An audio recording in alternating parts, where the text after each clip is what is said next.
एक राजा जिसने सब कुछ जीत लिया लेकिन अपनी ही जिंदगी हार गया। एक बेटा जो फर्ज के लिए जंगल चला गया। एक रानी जिसके एक ही फैसले ने पूरी दुनिया बदल दी। और एक जंग जो सिर्फ तीरों से नहीं बल्कि इंसान के अंदर के अंधेरों से लड़ी गई। यू गेस्ड इट राइट दोस्तों, मैं बात कर रहा हूं रामायण की।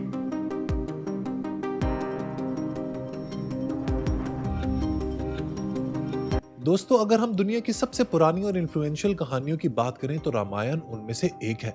It is one of the most important and sacred text in Hinduism. यही वजह है कि हजारों सालों से रामायण की कहानी जनरेशन आफ्टर जनरेशन चली आ रही है। रामायण का मतलब है द जर्नी ऑफ राम, यानी कि राम का सफर। रामायण के बहुत से वर्जन्स मौजूद हैं क्योंकि सदियों के दौरान मुख्तलिफ रीजन्स और कल्चर्स ने इस कहानी को अपने अंदाज में सुनाया और लिखा। लेकिन ट्रेडिशनली जो ओरिजिनल वर्जन माना जाता है वो एक ग्रेट सेज वाल्मीकि से एट्रीब्यूट किया जाता है। हिंदू ट्रेडिशन के मुताबिक वाल्मीकि श्री राम के दौर में जिंदा थे, इसीलिए कई लोग रामायण को सिर्फ एक लिटरेरी एपिक नहीं बल्कि एक हिस्टोरिकल या सेक्रेट नैरेटिव के तौर पे भी देखते हैं। आज के दौर में भी श्री राम हिंदू कल्चर के सबसे इंपॉर्टेंट डेइटीज में से एक हैं। लेकिन रिलीजियस बिलीफ के मुताबिक श्री राम का कॉन्सेप्ट असल में एक एंशिएंट किंग के कैरेक्टर पर बेस्ड है जिसे लॉर्ड राम कहा जाता है। ऑल्दो इट्स डिबेटेबल, लेकिन बहुत से लोगों का कहना है कि उनका जमाना रफली 12,000 बीसी के करीब था। रामायण को अपने दौर की सबसे पुरानी एपिक्स में शुमार किया जाता है, लेकिन इसकी इंपॉर्टेंस सिर्फ इसलिए नहीं क्योंकि ये बहुत पुरानी है। असल में रामायण एक ऐसी नैरेटिव ट्रेडिशन बन चुकी है जिसने हजारों सालों से साउथ एशिया और उसके बाहर भी लोगों के सोचने का तरीका, उनके मॉरल वैल्यूज और उनकी कल्चरल आइडेंटिटी को डीपली इन्फ्लुएंस किया है। ये कहानी सिर्फ एक हीरोइक एडवेंचर नहीं बल्कि एक ऐसा फ्रेमवर्क भी प्रोवाइड करती है जिसमें ड्यूटी, सैक्रिफाइस, लॉयल्टी और लीडरशिप जैसे कॉन्सेप्ट्स को समझाया जाता है। रामायण की कहानी में एडवेंचर भी है, रोमांस भी है, पॉलिटिकल इंट्रीग भी है और सबसे बढ़कर कुछ ऐसे फिलोसॉफिकल कॉन्सेप्ट्स हैं जो ड्यूटी, सैक्रिफाइस और ह्यूमन कैरेक्टर के बारे में बहुत ही अहम सवाल उठाते हैं। ट्रेडिशनल बिलीफ्स के मुताबिक रामायण को एक एंशिएंट सेज ने कंपोज किया था जिनका नाम वाल्मीकि था। वाल्मीकि को अक्सर आदि कवि यानी पहला पोइट कहा जाता है क्योंकि उनकी कॉम्पोजिशन को संस्कृत पोइट्री की अर्लीस्ट और सबसे इन्फ्लुएंशियल एग्जाम्पल्स में शुमार किया जाता है। रामायण असल में संस्कृत जबान में लिखी गई थी जिसमें तकरीबन 24,000 वर्सेस यानी कि श्लोक शामिल हैं जो एक पोएटिक मीटर में कंपोज किए गए हैं। इंडियन लिटरेरी ट्रेडिशन में रामायण को अक्सर इतिहास की कैटेगरी में रखा जाता है। इतिहास का लफ्ज असल में इतिहासा से निकला है जिसका लिटरल मतलब होता है ऐसा ही हुआ था या this is how it happened. इसीलिए ट्रेडिशनल पर्सपेक्टिव में रामायण को सिर्फ एक फिक्शनल या इमेजिनेटिव स्टोरी के तौर पर नहीं बल्कि इसे एक ऐसा हिस्टोरिकल नैरेटिव माना जाता है जिसमें बताए गए कैरेक्टर्स और इवेंट्स को रियल या हिस्टोरिकली रूटेड समझा जाता है। देखिए दोस्तों, हिंदू मजहब में भी इस बात पर बहस होती है कि क्या रामायण या महाभारत वाकई में ट्रू स्टोरीज हैं या फिर ये सिर्फ मेटाफोर्स हैं। हम लोग आज इस बहस में नहीं जाएंगे क्योंकि रियलिटी ये है कि रामायण और महाभारत आज हर हिंदू घराने की कल्चरल मेमोरी और मॉरल हिस्ट्री का हिस्सा बन चुकी है। यानी कि इन कहानियों का मकसद सिर्फ एंटरटेनमेंट या लर्निंग प्रोवाइड करना नहीं बल्कि ये किसी भी सोसाइटी की वैल्यूज, एथिकल कल्चर और कलेक्टिव मेमोरी को प्रिजर्व करने के लिए इस्तेमाल की जाती है। रामायण की खास बात यह है कि ये कहानी सिर्फ इंडिया तक महदूद नहीं है। सदियों के दौरान जब ट्रेड रूट्स और कल्चरल एक्सचेंजेस बढ़ते गए तो रामायण की स्टोरी साउथ ईस्ट एशिया के मुख्तलिफ रीजन्स तक फैल गई।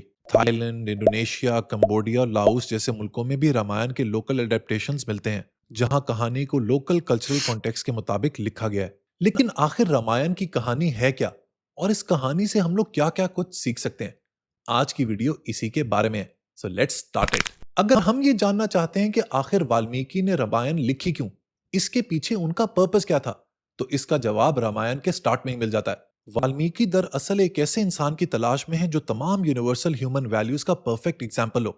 इसीलिए वो डिवाइन सेज नारदा से कुछ ये पूछते हैं, Who really is that person in this present world who is virtuous and vigorous, a conscientious one who is mindful of good deeds done to him, and also a speaker of truth, and who is determined in his deed? क्या इस दुनिया में कोई ऐसा इंसान मौजूद है जो नेक हो, हिम्मत वाला हो, जो सही और गलत को समझता हो, जो लोगों के एहसान को याद रखता हो, जो हमेशा सच बोलता हो और जो अपने फैसलों पर मजबूती से कायम रहता हो? Who is appropriate in disposition, who is interested in welfare of all beings, who is adept and also an able one, also uniquely pleasant to look at. यानी कि वो जिसका मिजाज बैलेंस्ड हो, जो तमाम मखलूक की भलाई चाहता हो, जो केपेबल और कॉम्पिटेंट हो और जिसकी पर्सनैलिटी इतनी पुरकशिश हो कि उसे देखकर लोगों को खुशी महसूस हो। आगे वो कुछ ये लिखते हैं, Who is that self-composed one, who controlled his ire, who is brilliant, non-jealous, and whom do even the gods fear, when provoked to war। कौन ऐसा इंसान है जो अपने इमोशंस पर कंट्रोल रखता हो, जो अपने गुस्से को कंट्रोल कर सकता हो, जो ब्रिलियंट हो, जिसके दिल में हसद ना हो, और जब जरूरत पड़े तो जिसकी ताकत और हिम्मत ऐसी हो कि जंग में उससे के हत्ता के देवास भी डर जाएं। All this I wish to listen from you, O great sage. You are competent to know this kind of man, and indeed my inquisitiveness is immense. Thus Valmiki inquired with Narada। यानी कि वो इन सब qualities वाले इंसान के बारे में नारदा से पूछ रहे हैं और कह रहे हैं कि क्या तुम्हें किसी ऐसे शख्स का पता है और तुम ही हो जो मेरी इस विश को पूरा कर सकते हो। वो वाल्मीकि से कहते हैं कि तुमने जो क्वालिटीज बताई है ना वो वाकई में बहुत रेयर हैं, नापैद हैं, लेकिन इसके बावजूद मैं एक ऐसे शख्स को जानता हूं जिसमें ये तमाम क्वालिटीज मौजूद हैं। इक्ष्वाकु डायनेस्टी में एक ऐसा शख्स पैदा हुआ है जिसे लोग राम के नाम से जानते हैं। राम एक ऐसे इंसान है जो अपने आप पर पूरा कंट्रोल रखते हैं, बहुत बहादुर हैं, उनकी पर्सनालिटी रोशन और इंप्रेसिव है, वो अपने फैसलों पर मजबूती से कायम रहते हैं और अपनी सेंसेस और डिजायर्स पर भी कंट्रोल रखते हैं। अगर हम रामायण को अनफोल्ड करें तो इसमें 4 मेन कैरेक्टर्स हैं, लॉर्ड राम, उनकी वाइफ सीता, उनके भाई लक्ष्मण और रावण। इनके अलावा और भी बहुत इंपॉर्टेंट कैरेक्टर्स हैं जो आपको स्टोरी में आगे पता चलेंगे। रामायण की कहानी स्टार्ट होती है अयोध्या से। अयोध्या उस जमाने का बहुत ही प्रॉस्परस और ग्रेट शहर था, बहुत ही खूबसूरत और वेल प्लान्ड। अयोध्या के लोग काफी डिसिप्लिन, धार्मिक और वेल्दी थे और वहां क्राइम रेट बहुत ही लो था। अयोध्या के रूलर का नाम था किंग दशरथ, जो कि बहुत पावरफुल और रिस्पेक्टेड रूलर माना जाता था। उसके पास एक स्ट्रॉन्ग आर्मी थी, रॉयल मिनिस्टर्स थे और इसकी रेपुटेशन एक जस्ट किंग की थी, मतलब वो एक इंसाफ करने वाला इंसान था।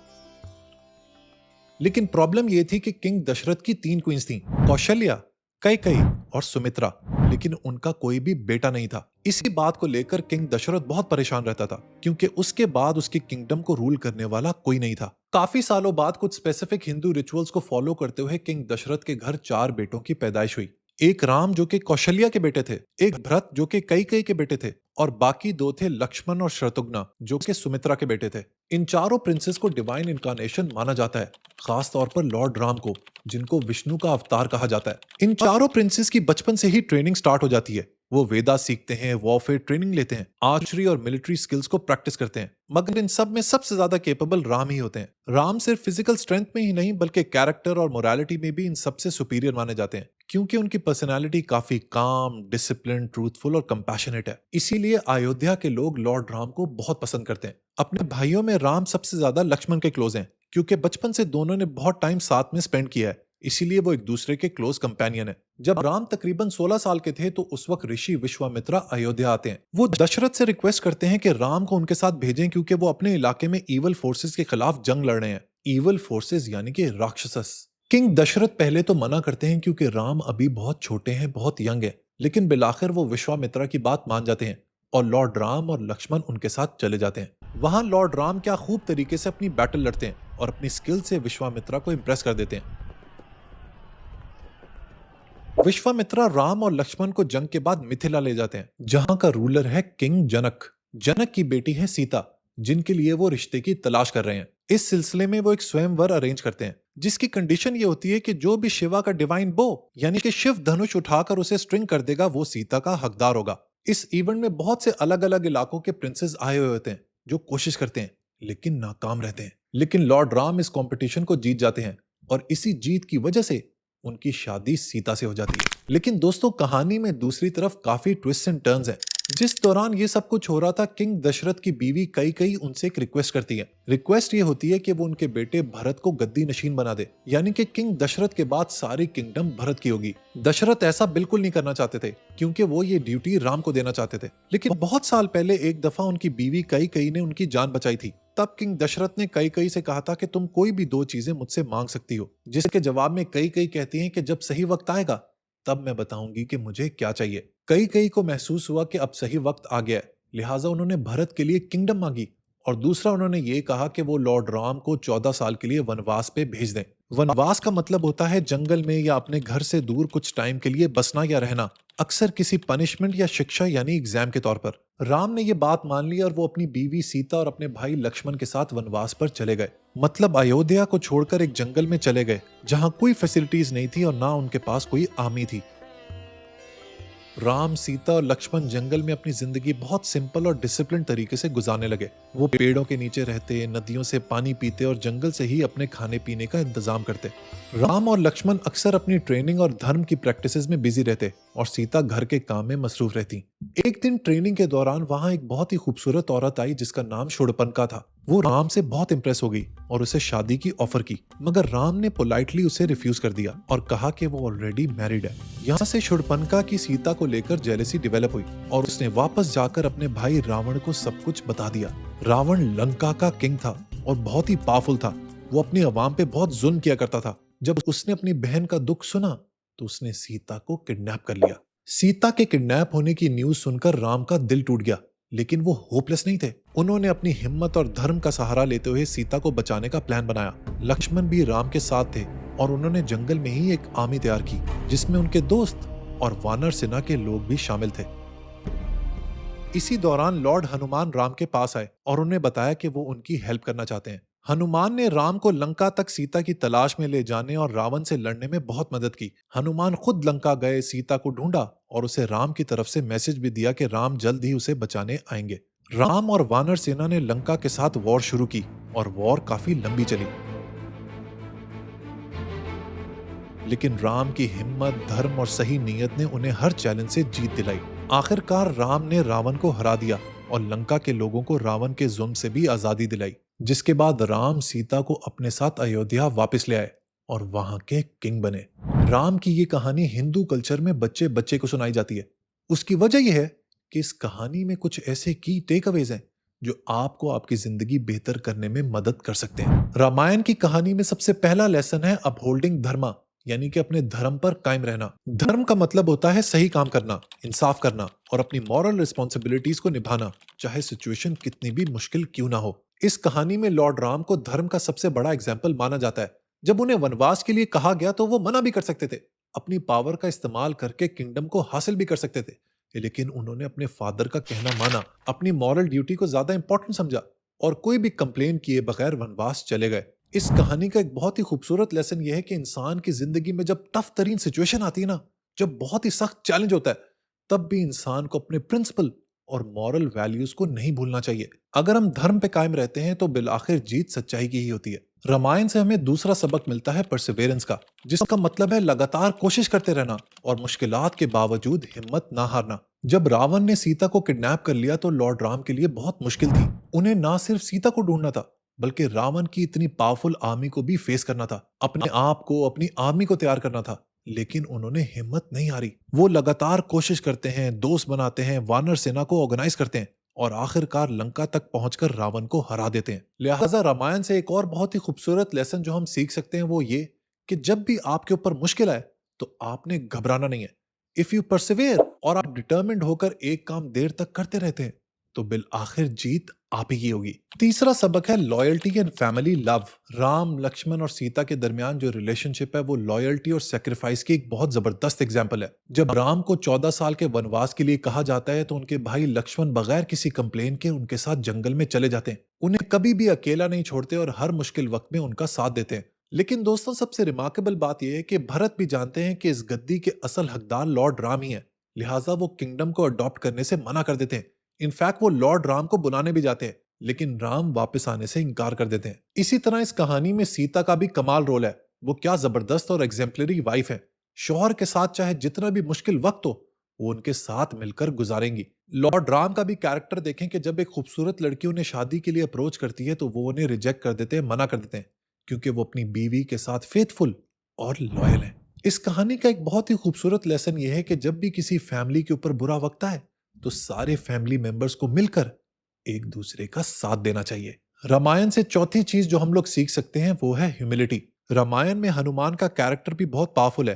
हनुमान राम के सबसे डिवोटेड फॉलोअर थे और उनकी personality selfless service, strong faith और ह्यूमिलिटी की मिसाल है। हनुमान के पास बहुत ही ताकत, स्ट्रेंथ और पावर थी, लेकिन वो कभी भी इस पावर को लेकर घमंड का शिकार नहीं हुए।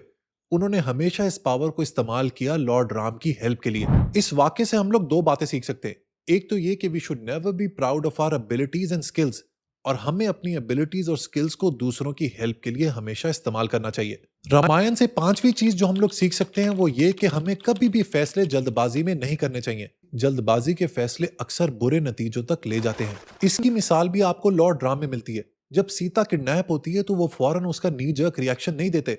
वो अपने आप को तैयार करते हैं, अपनी आर्मी को ऑर्गेनाइज करते हैं, पावरफुल बनाते हैं और उसके बाद रावण के ऊपर अटैक करते हैं। रामायण से छठा सबक हमें यह मिलता है कि हमेशा नेकी की बदी के ऊपर जीत होती है। रामायण का सबसे पावरफुल मैसेज है ये कि आखिरकार अच्छाई हमेशा बुराई पर जीत जाती है। इस कहानी में राम और रावण की जंग असल में गुड और इवल के दरमियान कॉन्फ्लिक्ट को रिप्रेजेंट करती है। रावण बेशक एक बहुत पावरफुल रूलर था, उसके पास एक बहुत ही तगड़ी आर्मी थी, लेकिन उसने इस पावर का गलत इस्तेमाल किया, लोगों पर जुल्म किया और उनको दबाया। दूसरी तरफ लॉर्ड राम सच्चाई, इंसाफ और धर्म पर कायम रहते हैं और बिल आखिर यही सच्चाई उनकी विक्ट्री की कॉज बन जाती है। सातवां लेसन है रिस्पेक्ट एवरीबॉडी। रामायण हमें यह सिखाती है कि हमें हर तरह के इंसान और हर तरह की मखलूक के साथ काइंडनेस और जस्ट तरीके से पेश आना चाहिए।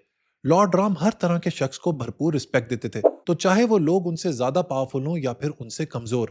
जो शख्स दूसरों को रिस्पेक्ट देता है बदले में उसी को रिस्पेक्ट मिलती है। आठवां सबक जो हमें रामायण से मिलता है वो है role of a just leader, यानी कि एक इंसाफ पसंद लीडर का रोल। जब राम वापस अयोध्या आते हैं और राजा बनते हैं तो उनका दौर राम राज्य के नाम से मशहूर होता है। इस दौर को एक आइडियल लीडरशिप की मिसाल माना जाता है, जहां इंसाफ, स्टेबिलिटी और लोगों की वेलबींग को प्रायोरिटी दी जाती है। लिहाजा अच्छा लीडर वो है जो फेयर हो, कंपैशनेट हो और अपने लोगों का ख्याल रखे। नवा लेसन जो हमें रामायण से मिलता है वो है इंपॉर्टेंस ऑफ पेशेंस, यानी कि सब्र की अहमियत। रामायण में सीता का कैरेक्टर पेशेंस की बेस्ट एग्जांपल है। जब रावण उन्हें लंका ले जाता है तो वो बहुत मुश्किल और पेनफुल सिचुएशन में होती हैं, लेकिन फिर भी वो अपनी डिग्निटी और फेथ को नहीं छोड़ती और पेशेंस के साथ सही वक्त का इंतजार करती हैं। लिहाजा दोस्तों, जिंदगी में आपका एक बहुत बड़ा एसेट आपका पेशेंस कैपिटल है।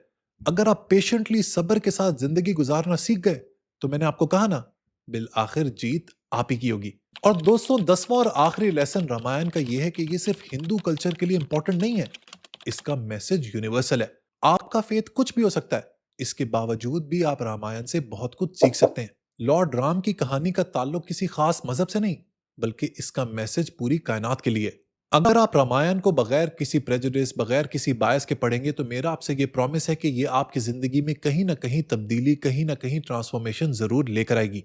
एंड यू नेवर नो कि ये तब्दीली बिल आखिर आपकी जिंदगी बदल दे। वीडियो पसंद आई हो तो लाइक बटन जरूर प्रेस कीजिएगा। Until next time, goodbye and don't forget to share Book Buddies video with your friends and family.